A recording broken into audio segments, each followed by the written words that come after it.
Good morning students, welcome to my YouTube channel mathematics with Avi Garg. स्वागत है students आप सभी का इस नए लेक्चर में। आज हम क्या करेंगे, जो हम लेमा का प्रूफ कर रहे थे ना, आज हम उसे कंप्लीट कर देंगे। यदि कोई कंटिन्यू लेक्चर नहीं ले रहा है ना, तो उसे शायद यह कुछ अटपटा लगे। मैं आपको बता दूं बच्चों, हमने ओपन मैपिंग थ्योरम प्रूफ करी थी, उसमें एक लेमा का यूज़ किया था। तो उस लेमा का प्रूफ पहले मैंने नहीं कराया था क्योंकि बहुत लेंथी था। तो मुझे लगा शायद बच्चे ना देखें, पता नहीं किसी को चाहिए कि नहीं। तो बट बच्चों के कमेंट आए तो इसीलिए मैंने उस लेमा का प्रूफ कराया। ठीक है, तो हम उसी लेमा के प्रूफ को कंटिन्यू करते हुए शुरू करते हैं अपना लेक्चर। इक्वेशन सेकंड तक हम लेमा का प्रूफ कर चुके थे, इक्वेशन सेकंड के आगे का आज हम करेंगे। यदि स्टूडेंट्स आप लोगों ने ये नहीं लिया है तो प्लीज़ इससे जस्ट प्रीवियस लेक्चर में हमने यही करा था, उससे ले लीजिए, लेक्चर को ले लीजिए, लिंक डिस्क्रिप्शन बॉक्स में है, प्लीज़ वहाँ से ले लीजिए। जब आप इक्वेशन सेकंड में उस लेक्चर में पहुँच जाएंगे तब यहाँ से देखिएगा, तभी आपको समझ आएगा। ठीक है, तो देखिए स्टूडेंट्स, वहाँ हमने प्रूफ कर दिया था जीरो को इंटीरियर पॉइंट, ठीक है, इस सेट का। अब हमने आपको बताया था कि एक रिजल्ट है, याद रखिएगा, उसका यूज है यहाँ। देखिए, a homeomorphism is simultaneously an open mapping. ये जो होम्योमॉर्फिज्म होता है ना, क्या होता है ये हम पहले पढ़ चुके हैं, याद है आप लोगों को। इस लेक्चर में ही हमने पढ़ा था, जहाँ ये करा था ना होम्योमॉर्फिज्म क्या, सब चीज़ हम जान चुके हैं। ठीक है, प्लीज़ इसे ले लीजिए, इसलिए बार बार बोल रही हूँ, लेक्चर को प्लीज़ ले लीजिए। तो देखिए, होम्योमॉर्फिज्म हम यह कह रहे हैं एक तरीके ओपन मैपिंग ही है। ठीक है, ओपन मैपिंग और क्लोज मैपिंग मतलब, देखिए, a homeomorphism is simultaneously an open mapping and close mapping. That is मतलब it's map open set to open set, close set to close set. हम यूँ कह रहे हैं, यहाँ पर ये कह रहे हैं स्टूडेंट्स की होम्योमॉर्फिज्म होता है ना, जो एक तरह का ओपन मैपिंग की तरह भी काम करता है और क्लोज मैपिंग की तरह भी। ओपन मैपिंग हमने आपको बताई थी क्या होती है, क्या होती है ओपन मैपिंग। जैसा कि आप एक मैपिंग डिफाइन करिए, जैसे आपने यहाँ एफ एक मैपिंग डिफाइन करी जी से कोई जी डैश में, ठीक है, कोई दो सेट है, मैपिंग डिफाइन करी, तो ओपन मैपिंग कब कहलाएगी ये, यदि इसमें आप कोई एक ओपन सेट लो ए, उसकी इमेज भी जी डैश में मिलेगी इमेज, तो उसकी इमेज कि एफ ए ये भी ओपन हो। ओपन की इमेज अगर ओपन मिल रही है तो हम क्या देते हैं, ये जो मैपिंग है ना ओपन मैपिंग है। सेम इज क्लोज के लिए हो जाएगा, बिल्कुल इसी तरह से सेम क्लोज के लिए है स्टूडेंट्स। ये मैपिंग क्लोज मैपिंग कहलाएगी कब, ये क्लोज हो और इसकी इमेज भी क्लोज मिले, तब इस मैपिंग को क्या कह देंगे, क्लोज मैपिंग। क्लियर, यही हमने यहाँ कहा है, होम्योमॉर्फिज्म दोनों की तरह काम करता है। तो देखो, अब हमने प्रूफ कर दिया था कि एफ एक होम्योमॉर्फिज्म है, तो होम्योमॉर्फिज्म है तो इसको दोनों की तरह रिएक्ट कर सकते हो। तो हमने यहाँ इसको क्या कहा है, हमने कहा है इसको एक ओपन मैपिंग एफ को। क्लियर, तो देखिए इसका मतलब F G is an open set in B dash. क्यों, जी हम एक ओपन सेट मान के चल रहे थे बी में, तो या इसका मतलब एफ जी क्या होगा, बी डैश में ओपन ही होगा, because of open mapping, F एक ओपन मैप है। Clear, and so T S N naught का bar minus Y naught is the neighbourhood of zero. ये हमने एक ओपन प्रूफ कर दिया। ठीक है, ये जब ओपन है स्टूडेंट्स, बाय डेफिनेशन आप लोगों को समझ आ रहा है ये मैंने कैसे लिखा है। देखो, हमने यहाँ ऊपर माना था, यहाँ से देख सकते हो, यहाँ हम जब प्रूफ कर रहे थे तो क्या आया था, जीरो बिलोंग करता है एफ जी में और एफ जी कंटेन करता है इस सेट में। तो यहाँ हमने कह दिया एफ जी एक ओपन है, तो बाय डेफिनेशन ऑफ नेबरहुड हमें यहाँ क्या कह सकते हैं इससे, जब ये ओपन है तो कि जीरो जो होगा ना, वो जीरो जो है उसका जो नेबरहुड होगा ना वो होगा ये। बाय डेफिनेशन ऑफ नेबरहुड हम पहले पढ़ चुके हैं प्रीवियस लेक्चर में, इस लेक्चर में ही हमने पढ़ा था जहाँ ये प्रूफ कर रहे थे, इसलिए मैंने आपको पहले सारी डेफिनेशंस कराई थी। क्लियर, तो समझ आया यहाँ पर जो आपका ये है नेबरहुड होगा जीरो का। क्लियर, आगे देखिए, अब हम प्रूफ करेंगे कि T S N naught minus Y naught contain कर जाए T S two N naught. ये क्या लिखा है, टू एन नॉट। ठीक है, अब हम ये प्रूफ करेंगे क्योंकि इसी तरह का हमारा लेमा है। तो देखिए, इसके लिए हमने क्या कहा, y माना T S N naught minus Y naught में, इसमें हमने कोई y माना है। ठीक है, इसका मतलब क्या हुआ, एक कोई x मिलेगा s एन नॉट में। इस वाले सेट में कोई ऐसा एक्स मिलेगा किस तरह से कि y इज इक्वल टू होगा T X minus Y naught. अरे ये तो आप एक सेट के लिए लिख रहे हो ना, यहाँ पर बिलोंग करता है इस सेट में। तो अगर कोई हम इसमें एलिमेंट मान ले x, तो हम क्या लिख सकते हैं कि y इसमें बिलोंग करता है, तो हो सकता है कुछ इसी तरह का एलिमेंट हो जो इसके अंदर है। इसके अंदर कौन से एलिमेंट होंगे, T X minus Y naught, इस तरह के। तो y हमने मान लिया इसी के इक्वल है। ठीक है, समझ पा रहे हो? आगे देखो, बट वाई नॉट हमने पहले से माना हुआ टी एस एन नॉट में। इसका मतलब क्या हुआ, वाई नॉट को आप लिख सकते हो टी एक्स नॉट, जहाँ हमने एक्स नॉट किस में माना है, एस एन नॉट में। ठीक है, तो Y naught is equal to T X naught. Thus Y is equal to आप क्या लिख सकते हो, T X minus T X naught. क्यों, अरे अभी हमने माना था ना y इज इक्व टू आपके पास क्या आया था, y इज इक्व टू आपके पास आया था T X minus Y naught. ठीक है, तो यहाँ पे वाई नॉट की वैल्यू रख दी टी एक्स नॉट, तो ये आ गया। ये एक लीनियर मैप है, टी आपका एक लीनियर मैप है, तो लीनियर की प्रॉपर्टी से हम कैसे लिख सकते हैं इसे, T X minus X naught. Clear, आप लोग जानते हैं T alpha x plus beta Y is equal to alpha T x plus beta T Y, यानी कि स्केलर है तो वो बाहर आ जाएंगे आपके, और जो मैपिंग है जो आपके टी है ये डिफाइन हो जाएगा एक्स और वाई पे। तो यहाँ पर हमने ऐसे ही तो करा है, इससे यहाँ चले जाइए, टी एक्स पे अलग अप्लाई हो गया और एक्स नॉट पे अलग हो गया। ठीक है, जहाँ एक्स वन एक्स टू आपके चल कहाँ रहे, एस एन नॉट में। ठीक है, एक्स और एक्स नॉट दोनों आपके एस एन नोट में लेके चल रहे हैं हम। तो देखिए इसका मतलब क्या हुआ, norm of x less then होगा एन नोट से। क्यों, और नो पहले ये देख लीजिए, नॉर्म ऑफ एक्स नोट भी लेस देन होगा एन नोट से। क्यों होगा, एस एन नोट क्या है, आपका एक ओपन स्फीयर है, तो ओपन स्फीयर की डेफिनेशन लगाइए जो मैंने आपको पहले बताई थी, ये आपके पास आ जाएगा। ठीक है, अब देखिए यहाँ पर norm of x less than N naught है और नॉर्म ऑफ एक्स नोट भी लेस देन एन नोट है। ठीक है, हमने वैल्यू निकाली norm of X minus X naught, ये लेस देन इक्व टू होगा norm of X plus norm of X naught से। क्यों स्टूडेंट्स, ये तो नॉर्म की प्रॉपर्टी से, this is less than equal to इसकी नॉर्म प्लस इसकी नॉर्म। ये एक्चुअली आपने ऐसे पढ़ा होगा, यहाँ पर जब प्लस होता है norm of X plus Y है ना, तो माइनस है तो भी कोई फर्क नहीं पड़ रहा, माइनस को एक स्केलर की तरह यूज कीजिए। समझ पा रहे हैं? देखिए यहाँ पर आपके पास norm of X minus X naught है, इसे इस तरह से लिख लीजिए X plus minus X naught. ठीक है, आप लोग जानते हो नॉर्म की प्रॉपर्टी, अगर इस पर नॉर्म लगाओगे, पहली बात तो इसको लिख सकते हो norm of X plus minus X not की नॉर्म अलग। ठीक है, नॉर्म की प्रॉपर्टी से अब मैंने आपको बताई हुई है, यहाँ पर एल्फा एक्स की नॉर्म क्या लिख सकते हैं इसको, mod of alpha norm of X.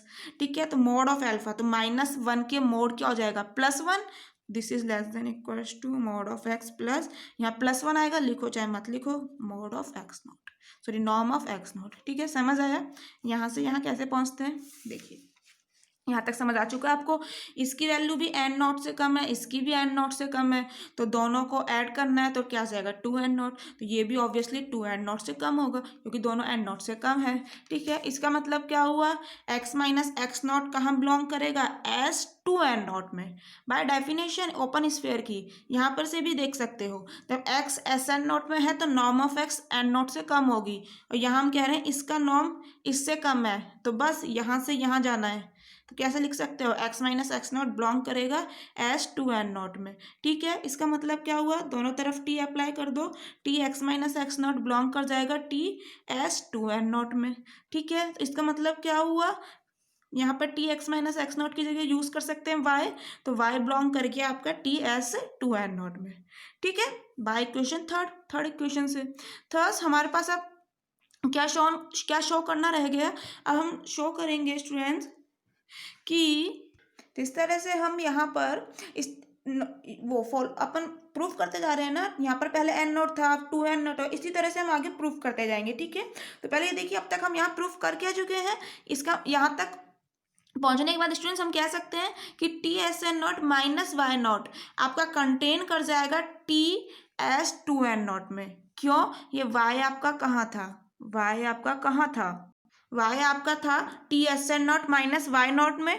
ठीक है, देखिए स्टूडेंट्स यहाँ हमने कहा था वाई आपका कहाँ था, T S N naught minus Y naught में, आप वाई को कहाँ ले आए हो, अब आप y को ले आए हो T_s_2n0 में, इसका मतलब क्या हुआ, ये वाला सेट इसमें कंटेन करता है। इसी तरह से हम प्रूफ करते हैं जब सेट्स को हमें इक्वल प्रूफ करना होता है। जैसे a और b है कोई दो सेट, इन्हें इक्वल प्रूफ करना होता है तो कैसे करते थे कि a b में कंटेन करे और b a में कंटेन करे, इसी तरह से। ठीक है, इन दोनों से हम कह सकते हैं कि a is equal to b। अब ये कैसे प्रूफ करते थे, ये हम ऐसे प्रूफ करते थे, x कोई a में लेकर चलते थे और b में प्रूफ कर देते थे, तो यहाँ से प्रूफ हो जाता था कि ए कंटेन करता है बी में। तो यहाँ पर भी तो हमने यही किया है, वाई हमारा पहले बिलोंग करता था T_s_n0 माइनस y0 में, इसमें करा दिया तो इसका मतलब सबसेट का साइन आ गया। समझ आया? इस तरह से देखिए, this is equal to n0 T_s1। ऐसा क्यों लिखते हैं, तो मैंने आपको रिजल्ट करा रखा है, प्रूफ भी बताया था इसका, TSR is equal to R T_s1। तो बस इससे हम क्या लिख सकते हैं, यहाँ R की जगह क्या है आपके पास, यहाँ आर की जगह 2n0 है तो 2n0 आगे आ गया फॉर्मूले से, और T_s1। ठीक है, ये सब प्रूफ हम पहले वाले लेक्चर में कर चुके हैं, जस्ट इससे प्रीवियस लेक्चर में जहाँ हमने लेमा का प्रूफ किया था। ठीक है, तो अब देखिए यहाँ पर हम क्या लिख सकते हैं, T_s_n0 माइनस y0 का बार कंटेन करेगा 2n0 T_s1 के बार पे। ठीक है, दोनों तरफ बार अप्लाई करें और नथिंग, यहाँ पर साइन आपका चल ही रहा है सबसेट का। ठीक है, इससे कंफ्यूज तो नहीं होना ना, यहाँ इक्वल का साइन चल रहा है बच्चे, ये इसके इक्वल है, ये दोनों इक्वल है, बट यहाँ तो सबसेट का साइन है तो इसकी जगह हमने ये वैल्यू पुट करी है, इस तरह से समझो। ठीक है, this is equation number 4। Now हमने कहा कि एफ T_s_n0 का बार कंटेन कर रहा है एफ T_s_n0 के बार पे। यहाँ पर इन दोनों में डिफरेंस क्या है, यहाँ एफ के ऊपर बार नहीं है, ये मैंने काटा हुआ है। ठीक है, यहाँ से शुरू हुआ है बार ब्रैकेट से, और यहाँ कंप्लीट पे बार है। ठीक है, यह हम मान के चल रहे हैं। तो देखिए, इसका मतलब T_s_n0 का बार माइनस y0 कंटेन करेगा T_s_n0 माइनस y0 के कंप्लीट बार पे। ठीक है, कुछ भी नहीं करा, सिर्फ हमने f की डेफिनेशन यूज करी है, कुछ भी नहीं करा। बताइए, मैंने आपको पहले कराया था fy कैसे डिफाइन करा था, हमने कहा था fy is equal to y minus y0। तो यहाँ y की जगह क्या है, यहाँ y की जगह ये कंप्लीट टर्म है, तो क्या आ जाएगा, ये टर्म कंप्लीट माइनस y0। तो यही तो लिखा है, ये टर्म आपकी कंप्लीट माइनस y0, इसका बार है तो बार आ गया। क्लियर, ऐसे ही यहाँ यूज करा है, इसका बार है कंप्लीट का तो कंप्लीट का बार आ गया। यहाँ ध्यान देने की चीज ये है, y0 के ऊपर नहीं आया, क्यों, यहाँ f के ऊपर बार नहीं था, यहाँ f के ऊपर बार है तो इसलिए y0 के ऊपर भी आया है। ठीक है, ये गलती ना करिएगा। अब देखिए, ये किस में कंटेन कर रहा है आपका 2n0 T_s1 के बार में। अरे यहाँ से समझ पा रहे हो, यहाँ से देख लो, ये कंप्लीट आपका कंटेन कर रहा है इसमें, तो बस हमने इसका यूज किया है यहाँ पर। ठीक है, और कुछ भी नहीं किया, लिख भी दिया है by F and 4, by definition of F की डेफिनेशन यहाँ यूज करी है और 4 वाली इक्वेशन से। ठीक है, समझ आया यहाँ तक? दिस इज इक्वेशन नंबर, ये कौन सी इक्वेशन होगी आपकी, 5th इक्वेशन। नंबर 5th के बाद देखिए, अब हमें डिफाइन करना होगा एक मैपिंग। अब हम एक जी मैपिंग डिफाइन करेंगे, देखिए किस तरह से। देखिए, अब हम एक मैपिंग डिफाइन कर रहे हैं जी बी डैश से बी डैश में, किस तरह से कि G X is equal to होगा 2n0 x। ठीक है, is evidently to be a homeomorphism, ये होम्योमॉर्फिज्म है। ठीक है, और देखिए हमने यहाँ पर क्या माना है कि जी T_s1 का बार इज इक्वल टू होगा जी T_s1 का बार। यहाँ भी f की तरह ही है, यहाँ पर g पर भी बार है बट यहाँ पे g पे नहीं है। ठीक है, तो बाय डेफिनेशन g क्या लिख सकते हैं हम इसको, 2n0 T_s1। ठीक है, इसका bar complete, this is equal to, अब यहाँ पर क्या आएगा 2n0 और इसका बार है तो यहाँ पर सिर्फ T_s1 का बार आएगा। इसकी डेफिनेशन से और कुछ ही नहीं कर रहे हैं, 2n0 मल्टीप्लाई में लाना है और अंदर जो है उसे लिख देना है, ऐसे समझिए।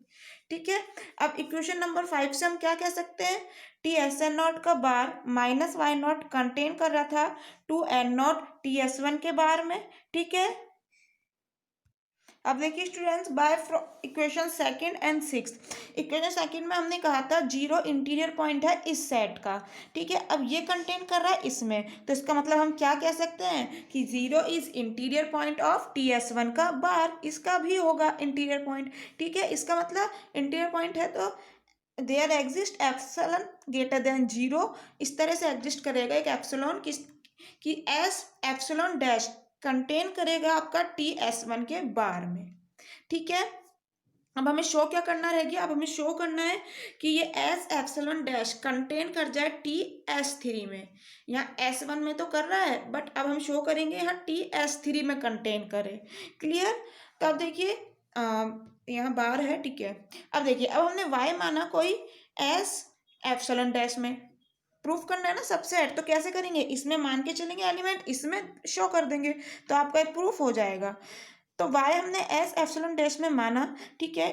इस वाले में है, इस ओपन स्फीयर में है, इसका मतलब ओपन स्फीयर की डेफिनेशन से norm of Y less than epsilon होगा, ठीक है। अब देखिए वाई आपका कहाँ बिलोंग कर जाएगा, इसका मतलब टी एस वन के बार में। क्यों, अरे वाई ये इसका सबसेट है, जो एलिमेंट इसमें है वो इसमें तो होगा ही, तो बस इसका मतलब वाई आपका बिलोंग करेगा टी एस वन बार में, ठीक है, इस सेट में। Which implies that Y is an adherent point of T S one. मैंने आपको एड्रेंट पॉइंट की डेफिनेशन पहले ही बताई थी, तो बाय डेफिनेशन हम कह सकते हैं कि जो वाई होगा टी एस वन का एड्रेंट पॉइंट होगा। और सो एड्रेंट पॉइंट से हम क्या कह सकते हैं, अब इसका मतलब एक ऐसा vector Y one T one में टी एस वन में एग्जिस्ट करेगा, बिलोंग करेगा, कि norm of Y minus Y one less than हो जाए एप्सिलॉन बाय टू। ठीक है, समझ आया। यदि y इसका एड्रेंट पॉइंट है तो यहाँ पर एक ऐसा वेक्टर y1 एग्जिस्ट करेगा ts1 में कि norm of y minus Y one less than हो जाए एप्सिलॉन बाय टू। ठीक है। अब देखिए y1 हमने कहाँ माना है, ts1 में, ठीक है। इसका मतलब y1 कुछ इस तरह सा होगा tx1 टाइप का, जहाँ x1 s1 में मान लेंगे। देखो यही लिखा है, x1 आपका क्या है s1 में, और ये एक स्फेयर है, ओपन स्फेयर। तो जब कोई एलिमेंट इसमें आ रहा है तो इसका मतलब क्या होगा कि इसकी नॉर्म लेस देन वन होगी। जो यहाँ पर लिखा होता है वही तो लिखते हैं, यहाँ s1 है ना, तो वन आपका आ गया। यहाँ r होता तो r आ जाता बाय डेफिनेशन। ठीक है, ओपन स्फीयर की डेफिनेशन से इजीली आप लिख सकते हैं ऐसा। तो y1 इज इक्वल टू क्या आ गया, tx1। अब देखिए इक्वेशन नंबर 7 में यहाँ एप्सिलॉन है, अगर यहाँ हम एप्सिलॉन बाय टू कर देते हैं तो यहाँ क्या हो जाएगा, 1/2 ऐसा लिख सकते हैं हम। तो देखो यही लिखा है, देखिए फ्रॉम 7 हम ये कह सकते हैं कि S dash epsilon by two contain करेगा टी एस 1/2 का बार में। ठीक है, अब देखो norm of Y minus Y one less than epsilon by two था, अभी हमने लिखा था। ठीक है, इसका मतलब y माइनस वाई वन आपका कहाँ बिलोंग कर जाएगा, इस s dash epsilon by to में। क्यों, बस वही फिर डेफिनेशन, फिर ओपन स्फीयर की डेफिनेशन। जब कोई ओपन स्फीयर में कौन सा एलिमेंट आएगा जिसकी की नॉर्म इस एप्सिलॉन बाय टू से कम हो, तो बस नॉर्म एप्सिलॉन बाय टू से कम है तो यानी कि ये वाला एलिमेंट इसमें बिलोंग करेगा। तो बस y minus Y one belong कर गया, और ये कंटेन कर रहा है आपका इस वाले सेट में, तो ये एज इट इज। ठीक है, as before there exist a vector, अब y2 मिलेगा किसमें, टी एस 1/2 में, बिल्कुल पहले की तरह। ठीक है, तो अब यहाँ कहाँ मिलेगा, टी एस 1/2 में मिलेगा। कोई y2 किस तरह से, कि वही norm of y minus Y one minus Y two. यहाँ y1 के लिए हम सब कुछ कर रहे थे, अब यहाँ y2 के लिए कह रहे हैं, तो y minus Y one minus Y two, जिसकी नॉर्म क्या होगी, less than epsilon by two. जहाँ पर y2 क्या है आपका, tx2 के इक्वल होगा। अरे जैसे कि y1 tx1 के बराबर था, ऐसे y2 क्या हो जाएगा, tx2 के बराबर। ठीक है, और यहाँ पर x2 कहाँ लेंगे अपन, x2 कहाँ लेंगे, s1/2 में। ठीक है, x2 आपका यहाँ कहाँ लिया है, s1/2 में। और जब ये s1/2 में, इसका मतलब norm of x2 less than होगा 1/2, यही चीज़ लिखी है। ठीक है, बिल्कुल जैसे y1 के लिए कर रहे थे ऐसे y2 के लिए रिएक्ट कर रहे हैं हम। ठीक है, बिल्कुल सेम बिहेव कर रहे हैं दोनों के साथ। तो this is less than epsilon by to. अब इस तरह से बार बार करते जाओ, जैसे y1 के लिए किया, अब यहाँ y2 के लिए कर दिया, फिर y3 y4 इस तरह से करते जाएंगे। तो हमने yn तक करा। ठीक है, तो आप क्या कह सकते हैं, continuing in this way we get a sequence xn। तो हमें ऐसे xn मिल जाएंगे, जैसे पहले x1 मिला, यहाँ x2 मिला है, फिर ऐसे x3 xn तक मिलेंगे। ठीक है, तो एक ऐसा सीक्वेंस मिलेगा xn b में, किस तरह से कि norm of xn less than होगा 1/2 की पावर n माइनस वन। ठीक है, देखो यहाँ पर 2 था आपका, तो यहाँ पर 2 की पावर कितनी है, 1। ठीक है, तो बस इसी हिसाब से कहा है, अगर यहाँ n होगा यानी कि इस 1 को आप क्या कह सकते हो, ये 2 माइनस वन। तो यहाँ पर अगर n है तो क्या आ जाएगा, n माइनस वन। ठीक है, तो यही लिखा है किस तरह से कि नॉर्म ऑफ y माइनस, अब यहाँ पर इसको यूज़ कर रहे हैं। यहाँ से आप क्या लिख सकते हो, y minus Y one plus Y two, इसको आप लिख सकते हो ना, इस तरह से लिख सकते हैं इसको माइनस कॉमन लेके। तो बस यही यहाँ पर अब टू तक था, ये तो एन तक जा रहे हैं हम, तो Y one plus Y two plus dash dash dash Y N less than क्या होगा, यहाँ एप्सिलॉन बाय टू था, यहाँ क्या आएगा, यहाँ हम दो तक गए थे तो दो आ गया, यहाँ हम एन तक जा रहे हैं तो एप्सिलॉन अपॉन टू की पावर एन आ जाएगी। ठीक है, इस तरह से चलते जाएंगे तो हमें रिजल्ट मिल जाएगा, जहाँ पर वाई एन क्या होगा, टी एक्स एन, बिल्कुल Y two T X two था, Y one T X one था, तो Y N is equal to T x N. ठीक है, if we take S N, अब हमने कोई एस एन लिया है किस तरह से, X one plus X two जैसे जैसे एक्स एन, इन सबका सम लिया है हमने, तब नॉर्म ऑफ एस एन क्या हो जाएगा, नॉर्म अप्लाई कर दो, यानी कि दोनों तरफ यहाँ भी और यहाँ भी नॉर्म अप्लाई करा है। ठीक है, अब इसको हम क्या लिख सकते हैं नॉर्म की डेफिनेशन से, this is less than equal to, इसका नॉर्म अलग प्लस इसका नॉर्म अलग, जो भी यहाँ एक्स टू होगा और इसका नॉर्म अलग, तो ये अलग अलग नॉर्म अप्लाई कर दिया। अब देखो नॉर्म ऑफ एक्स वन क्या था, norm of x one less than one था, तो नॉर्म ऑफ एक्स वन की जगह हमने वन लिखा और लेस देन का आपका साइन आ गया। नॉर्म ऑफ एक्स टू क्या था आपके पास, less than one by two, तो लेस देन का sign plus one by two, इस तरह से चलते जा रहे हैं। एक्स एन की क्या आ गई थी, वन अपॉन टू की पावर एन माइनस वन, तो वन अपॉन टू की पावर एन माइनस वन, इन सब का सम करेंगे तो वो लेस देन आएगा टू से। ठीक है, वो आएगा लेस देन टू से, तो हम यहाँ पर क्या कह सकते हैं, norm of S N less than आ गया टू। अब जिस तरह से हमने यहाँ एस एन डिफाइन करा है ना, हम एस एम को और ला रहे हैं, जहाँ पर कि ये जो एन है ना वो बड़ा है एम से। देखो also for N greater than M, N बड़ा है एम से, तो इस एम तक पहुँचने में कहीं ना कहीं एम आया होगा बीच में, तो देखो एस एन तक कैसे पहुँचे हो, X one plus X two plus dash dash x N, तो बीच में कहीं ना कहीं एम भी आया होगा क्योंकि एम छोटा है एन से, तो यहाँ पर बीच में ये आ गया एक्स एम, फिर plus X M plus one, फिर चलते जा रहे हैं, फिर एक्स एन पे पहुँचे हैं, और एक्स एम एस एम क्या हो जाएगा, यहाँ तक का आपका set X one plus X two plus plus X M, यहाँ तक का आपका एस एम हो गया, और एन पर पहुंचने के लिए एक्स एम बीच में आएगा, समझ आ चुका होगा क्योंकि एन बड़ा है एम से। चीज समझ आई, आगे देखो आगे क्या करेंगे हम, एस एन की वैल्यू भी आ गई, एस एम की भी आ गई, अब निकालेंगे इनका norm, S N minus S M का नॉर्म, तो देखो कैसे निकालेंगे, देखिए norm of S N minus M is equal to S N की वैल्यू रख दी और एस एम की वैल्यू रख दी। ठीक है, तो देखो S N minus S M क्या होगा, मैंने यहाँ डायरेक्ट लिख दिया, आप लोग वहाँ पे समझ पा रहे होंगे, अगर नहीं समझ पा रहे तो देखो मैं यहाँ दोबारा करके दिखा देती हूँ। एस एन की वैल्यू ये है, एस एम की ये है, S N minus S M क्या आएगा, इसमें से इसको घटाना है, इसको सब्ट्रैक्ट करना है, तो यहाँ तक के एलिमेंट तो वैसे ही कैंसिल हो जाएंगे, प्लस माइनस। ठीक है, ये माइनस में आएंगे सब कुछ तो कैंसिल हो गए, बचा क्या, ये वाली टर्म, तो क्या आ जाएगी, X M plus one plus X M plus two plus dash dash कहाँ तक चल जाएंगे, एक्स एन तक। ठीक है, तो यही लिखा है, पीछे देखो, देखिए ठीक है, दोनों तरफ नॉर्म अप्लाई करी हुआ है।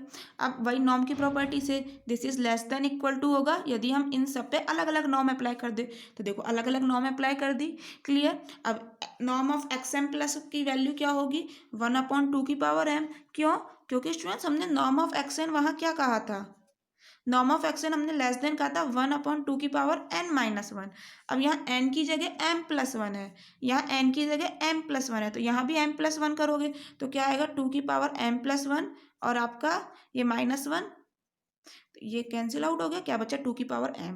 क्लियर, इसी तरह से नॉर्म ऑफ एक्स एन के लिए तो आप बता ही सकते हैं, टू वन अपॉन टू की power n minus one. Clear, अब देखो इसे हम क्या कर सकते हैं, ये स्टूडेंट्स ये है एक जीपी, आपने पढ़ा होगा जीपी, शायद हिंदी में पढ़ा हो, गुणोत्तर श्रेणी हम पढ़ते थे। ठीक है, तो उसका सम का फॉर्मूला होता है S N is equal to A one minus R की power N upon one minus R. ठीक है, ये फॉर्मूला होता है, आप लोग सर्च कर लीजिए गूगल पे, एक मिनट में फॉर्मूला आ जाएगा, आप डाल, तो स्टूडेंट्स आप डाल के देखिएगा, आप जब डालेंगे ना कि सम ऑफ जीपी तो फॉर्मूला आ जाएगा तुरंत ये। तो देखो इस फॉर्मूले का यूज़ यहाँ हम कैसे करते हैं, ए होता है आपका फर्स्ट टर्म यहाँ क्या है, वन अपॉन टू की पावर एम।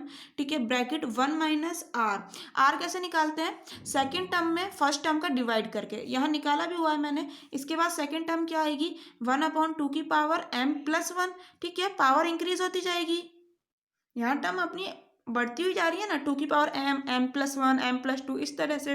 तो सेकेंड टर्म में फर्स्ट टर्म का डिवाइड करा तो क्या आ जाएगा, 1/2। ये चीज़ आपको इजीली समझ आ गई होगी। 1/2 की पावर एम, यहाँ 1/2 की पावर एम से कैंसिल हो जाएगा, टू की पावर क्या बचेगी, 1, तो 1/2। स्टूडेंट्स इस चीज़ में कोई प्रॉब्लम नहीं आ रही है ना। यहाँ आप अलग अलग अप्लाई कर सकते हैं, 2 की पावर m मल्टीप्लाई 2 की पावर 1, ठीक है, समझ चुके हो आप लोग। यहाँ आ जाएगा 1/2।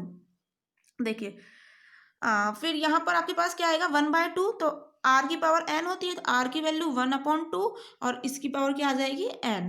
क्लियर। ऐसे ही नीचे 1 माइनस 1/2, r की वैल्यू हमारे पास आ चुकी है 1/2। क्लियर। अब इसको सॉल्व करना है और कुछ भी नहीं करना। सॉल्व करना बहुत इजी है, इसे देख लीजिए, रफ में सॉल्व कर लेते हैं एक बार। देखिए यहाँ क्या है, 1/2 की पावर m, अंदर मल्टीप्लाई कर रहे हैं हम, और फिर माइनस 1/2 की पावर m और 2 की पावर n, तो 2 की पावर हम लिख सकते हैं m प्लस n, ठीक है।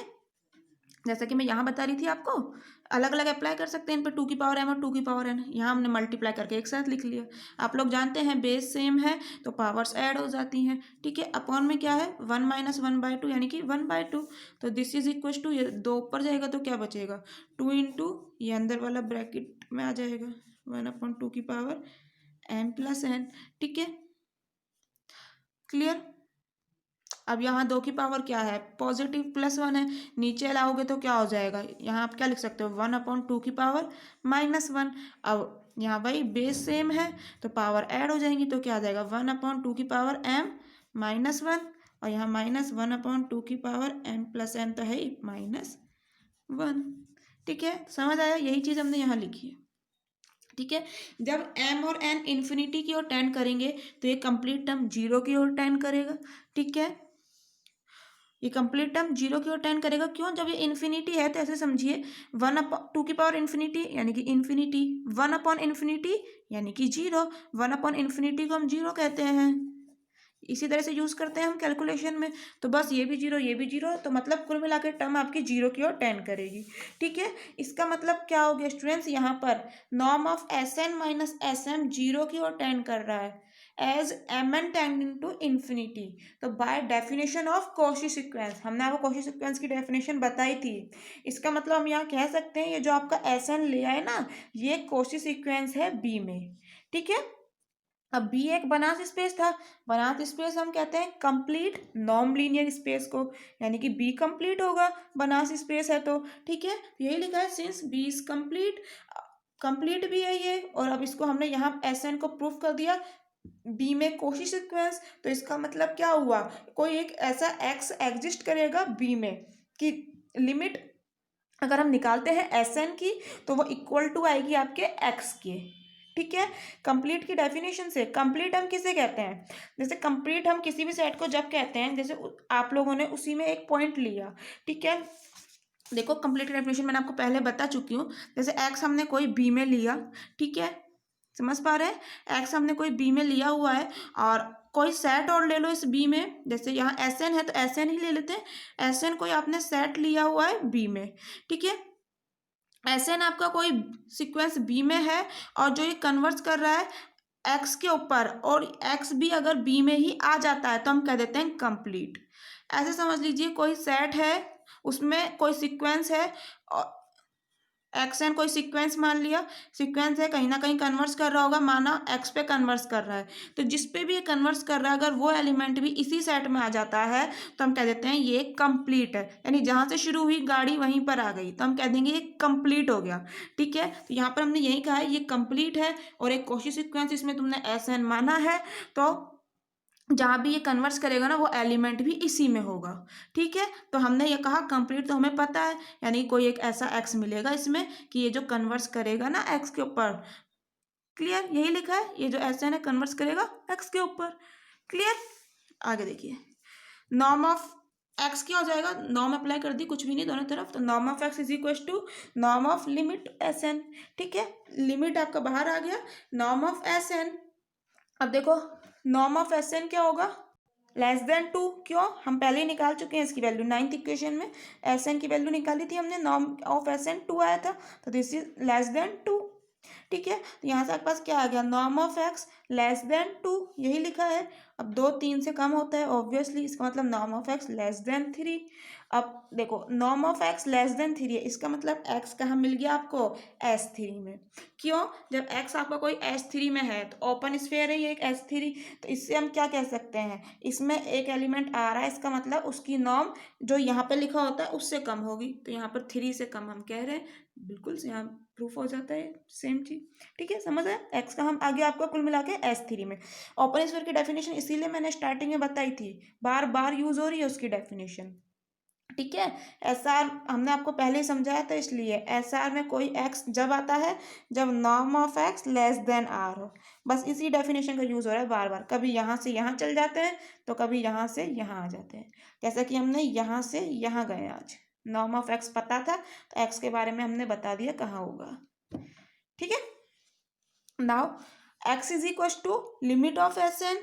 ठीक है, अरे ये रहा ना, x is equal to limit of S n, बच्चा क्लियर है, limit of S N is equal to x. ठीक है, अब क्या करा, दोनों तरफ टी अप्लाई कर दिया, तो T x is equal to क्या आ जाएगा, limit of T S n. Clear, अब देखो T x is equal to T S n को आप क्या लिख सकते हैं, एस एन आपका क्या माना था, x1 plus x2 plus dash dash x N, तो बस एस एन की वैल्यू यहाँ पे लिख दी। आपको दिया हुआ है टी कंटिन्यूस है। ठीक है, लेमा में हमारे पास था टी कंटिन्यूस है, तो इसका मतलब क्या हो गया, देखो पहले तो हमने यहाँ पर इसका यूज कर रहे हैं अभी, पहले तो हमने यहाँ पर टी उसका यूज करा लीनियर ट्रांसफॉर्मेशन का। मैंने आपको बताया अभी T alpha x plus beta y के लिए क्या होता है, T alpha x plus beta Y is equal to alpha T x plus beta T y. तो यहाँ पर कोई अल्फा बीटा तो है नहीं, स्केलर तो है नहीं, सीधे सीधे वेक्टर दिए हुए हैं, यानी कि सभी पे उस मतलब क्या था उस चीज़ को समझाने का कि सभी पर आप सभी वेक्टर्स पे अलग अलग ट्रांसफॉर्मेशन अप्लाई कर सकते हैं। तो बस यहाँ पर सबों पे अलग अलग ट्रांसफॉर्मेशन अप्लाई करा है, TX1 पे अलग, TX2 पे अलग, TXN पे अलग।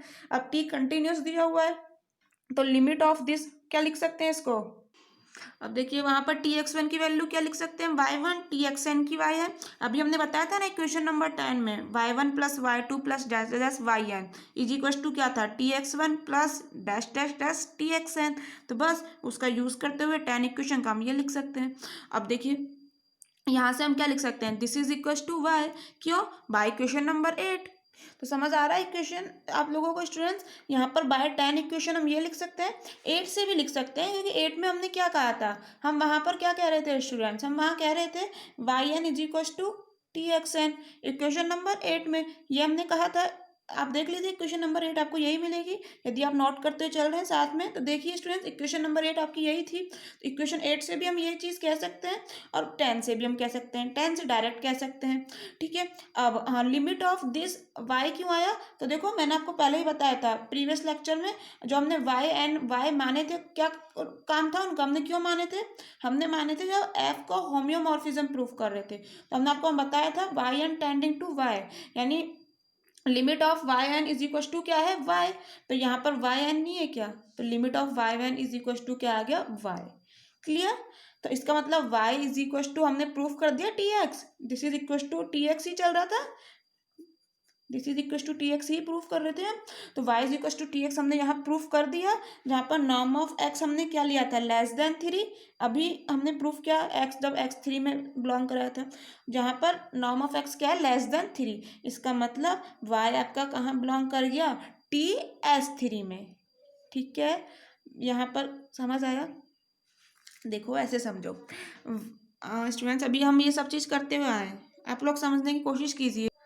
देखिए मैं जैसे यहाँ सर, यहाँ से हम यहाँ तक चलते हैं, ठीक है, शायद आपको ऐसे समझ आ जाए। y बिलोंग्स टू है आपका TS3, तो मैंने आपको बताया था अगर S3 में कोई एलिमेंट ले लेते हैं, S3 में हमने मान लिया कोई x है, तो आप इसको लिख सकते हो कि y is equal to TX, और ये x3 में S3 में है, इसका मतलब norm of x less than 3 होगा। तो देखो ये कुछ कनेक्टेड लग रही हैं चीज़ें, ये दोनों यहाँ पर हैं, ये हम लिख सकते हैं, समझ आया, कुछ कनेक्शन है, क्लियर। तो हमने y को कहाँ बिलोंग करा दिया, TS3 में। तो स्टूडेंट्स अब हम क्या प्रूफ कर चुके हैं, y आपने कहाँ लेके चल रहे थे, S एप्सिलॉन डैश में लेके चल रहे थे, TS3 में प्रूफ करा दिया, तो इसका मतलब ये इसका सबसेट हो गया। इसी तरह से सबसेट प्रूफ करते हैं, तो S एप्सिलॉन डैश कहाँ कंटेन कर गया, TS3 में। यही आपका लेमा था, तो आपका लेमा यहाँ हो जाता है कंप्लीट। समझ आया? बहुत लेंदी लेमा था, इसीलिए 2 लेक्चर में कंप्लीट हुआ है स्टूडेंट्स। मैंने कोशिश करी है आपको अच्छे से समझाने की, बट फिर भी मुझसे कुछ गलती हुई हो, मैं कुछ चीज़ नहीं समझा पाई हूँ, तो प्लीज़ आप लोग मुझसे कमेंट बॉक्स में पूछ लीजिए। और आप जो भी पढ़ना चाहते हैं वो भी बताइए कमेंट बॉक्स में। ये लेमा मैंने नहीं कराई थी ना, आप लोगों ने कहा तभी मैं ये लेक्चर लेकर आई। ठीक है, अगर आप लोग कहेंगे तो स्टूडेंट्स वो चीज़ ज़रूर आएगी। अब बट बताइए कि क्या चाहिए आपको। Clear? So thank you students, मिलते हैं नेक्स्ट लेक्चर में कुछ और अच्छे थ्योरम्स के साथ। क्लियर? इसके लेमा के बाद ओपन मैपिंग थ्योरम जरूर पढ़िएगा। फंक्शनल एनालिसिस की आप प्लेलिस्ट में जाइए, वहाँ आपको सब कुछ मिलेगा। ठीक है, वहाँ से पढ़ लीजिए, और नहीं तो डिस्क्रिप्शन बॉक्स में तो है ही ओपन मैपिंग थ्योरम का लिंक, वहाँ से पढ़ लीजिए चाहे। क्लियर? सो बाय बाय स्टूडेंट्स, मिलते हैं नेक्स्ट लेक्चर में।